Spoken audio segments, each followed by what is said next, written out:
my prediction. It's actually not just my prediction. iSupply seems to agree of what is going to happen. Next. WiMax. So WiMax will be in the '08 Olympics. They need it because TD-SCDMA doesn't have enough bandwidth to provide video capture, store, streaming that's required for replay and the video in a mobile situation without any sluggishness. And basically they want these mobile devices to really, really show the technology side for China. So, but interestingly enough, China has another technology called McWill. And McWill is basically going to try to compete. The government will give it an opportunity to compete. They'll be involved in the yachting races for the Olympics, this McWill protocol, according to the Chinese government. And so it'll have a small place in the '08 Olympics. But WiMax will also be used. And basically, it appears to me that China Netcom is being pressured by the telecoms ministry to support McWill in an effort to showcase Chinese technology during the Olympics. So will it be the spoiler? I don't think so. No. Look how difficult it is for WiMax.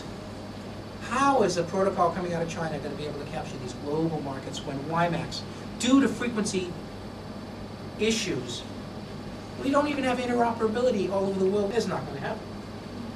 Next. China gives WiMax thumbs up.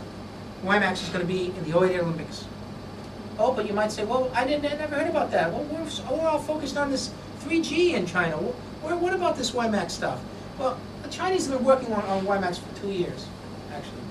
They just haven't been very transparent about explaining it to, the rest of the world. But they have been testing it. So they're going to set up a WiMax network for the '08 Olympics. The first official WiMax experimental trial was announced on April 23rd, a WiMax Metropolitan Network in Tianjin.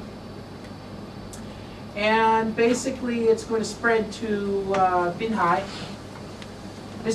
Dr. Jin Wang, Secretary General of the TD-SCDMA, said, "We believe in the future, WiMax and TD-SCDMA will converge, and the technology convergence and market development for these technologies is important." Of course, it's important.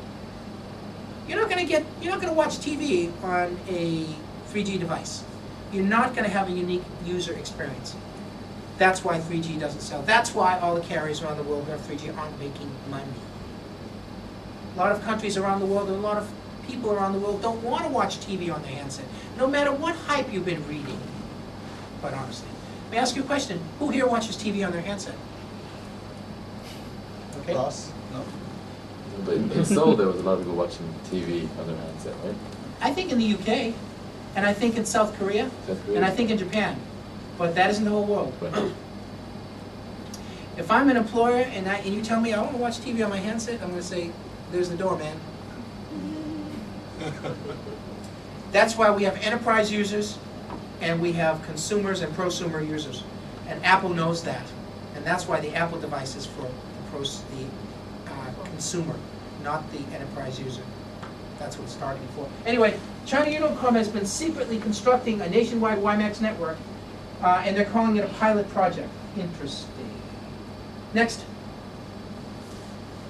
So these are some of the possible WiMax conclusions. Now remember, I don't have the crystal ball here. I don't even have the number of the local, government personnel in the WiMax industry here. So these are predictions that I've made based on observations and based on intuition in many cases, and also some hard research as well.